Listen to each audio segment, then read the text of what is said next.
Nous allons aller ensemble sur la route pour découvrir ou redécouvrir des endroits de la circonscription où j'aurai l'occasion de vous parler à la fois des enjeux et des projets de la circonscription et des engagements que je prends en qualité de député pour la France. Allez, venez avec moi, on est parti.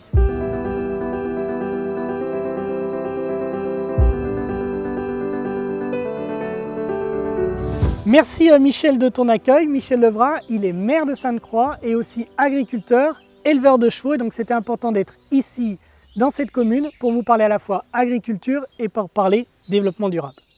Sur l'agriculture, nous avons la première agriculture au monde et nous devons préserver notre agriculture française. Pour cela, je m'engage à travailler sur le revenu des agriculteurs, le revenu des actifs et aussi le revenu des retraités.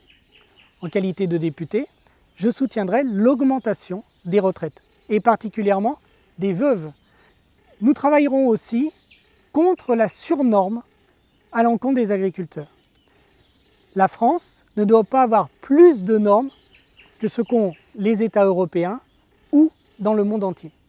Je m'engage aussi à ne pas voter de traités qui mettraient les agriculteurs en concurrence avec d'autres systèmes d'agriculture qui ne respectent pas ni la qualité, ni la tradition agricole qui est la nôtre. Il convient aussi d'aider les agriculteurs contre les aléas climatiques.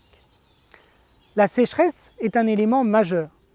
Nous avons dans notre circonscription une richesse de territoire. Sur la plaine de l'Ain, je travaillerai avec l'association d'irrigation pour continuer l'irrigation.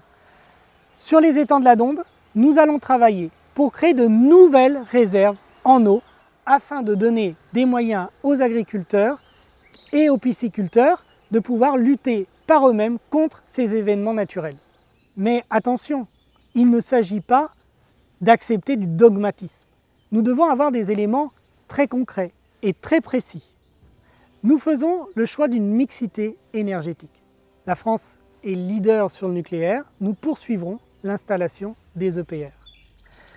Mais nous devons aussi développer l'utilisation de l'énergie solaire, la méthanisation et, dans ce site-là, comme vous le voyez, la préservation de nos forêts qui servent aussi à chauffer.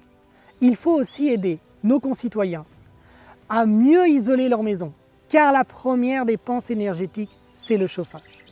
Profiter de cet environnement qui nous entoure, c'est aussi permettre à toutes et à tous de pouvoir se balader.